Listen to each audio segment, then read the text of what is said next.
그래서 특히 개인회생을 하시는 자영업자분들의 경우에도 영업을 계속하면서 채무를 정리할 수 있다는 게 가장 큰 장점이란 말이에요.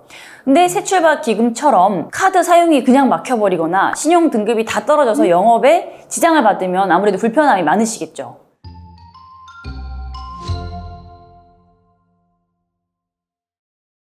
안녕하세요. 회생이 답이지의 이미지 변호사입니다.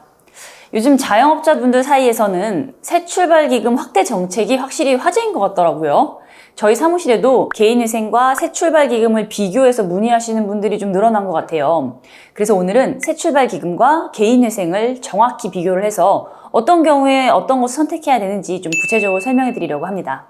먼저 새출발기금이 뭔지부터 말씀을 드릴게요. 새출발기금은 2022년에 시행된 제도인데 일단 단기연체자는 신용회복위원회에서 은행과 채무조정을 하고 부실채권의 경우에는 한국자산관리공사에서 이걸 매입해서 원금을 감면해주는 제도였어요.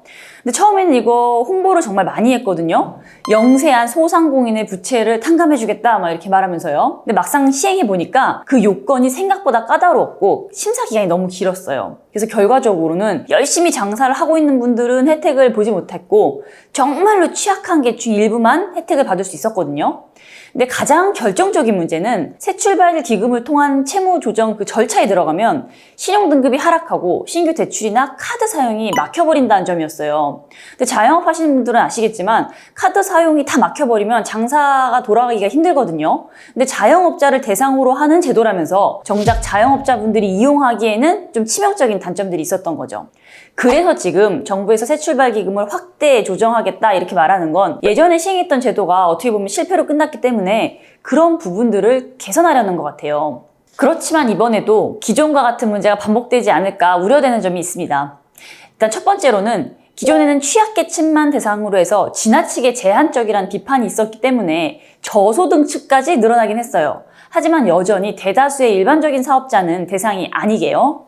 그리고 두 번째로는 총 채무 1억 원 이하이면서 동시에 중위소득 60% 이하의 저소득 소상공인의 무담보 채무만 조정을 해준다는 겁니다.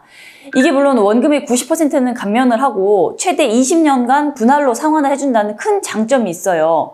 하지만 이 사업이라는 게 변수가 워낙 많잖아요. 그래서 20년 동안 나눠서 갚는다는 게 과연 지속 가능할까 하는 의문도 좀 들고 또 어쨌든 이 부분 외에는 기존처럼 요건이 까다롭다라고 느낄 만한 부분이 여전히 남아 있습니다.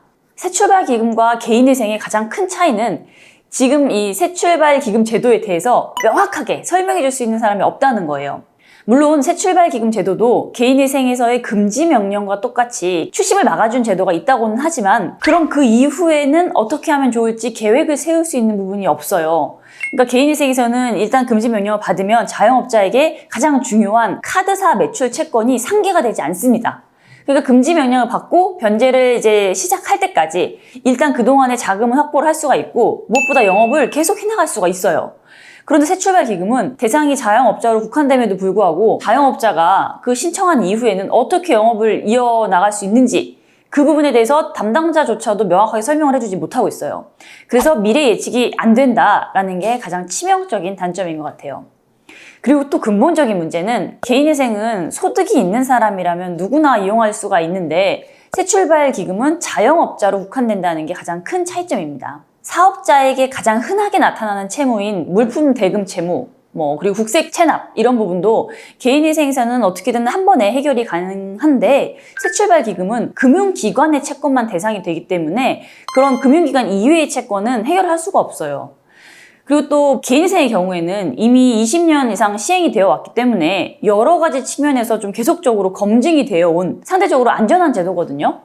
그래서 특히 개인회생을 하시는 자영업자분들의 경우에도 영업을 계속하면서 채무를 정리할 수 있다는 게 가장 큰 장점이란 말이에요. 근데 새출발 기금처럼 카드 사용이 그냥 막혀버리거나 신용 등급이 다 떨어져서 영업에 지장을 받으면 아무래도 불편함이 많으시겠죠.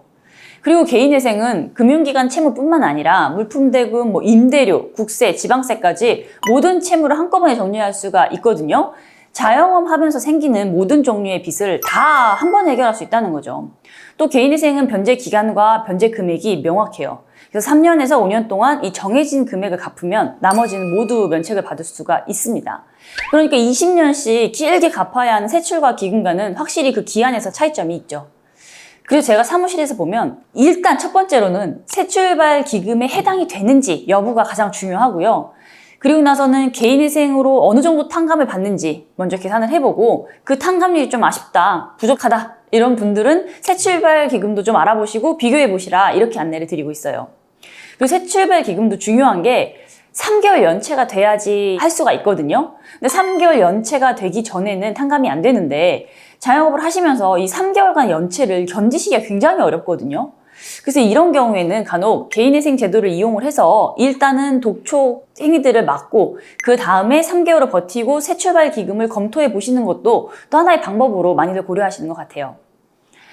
그리고 일단 어떤 제도를 선택을 하시던지 간에 정확한 상담을 먼저 받아보시는 게 당연히 가장 중요합니다. 여러 사무실의 정보를 좀 비교해 보시고 자신에게 어떤 것이 유리한지 판단을 하시면 도움이 될 것 같습니다.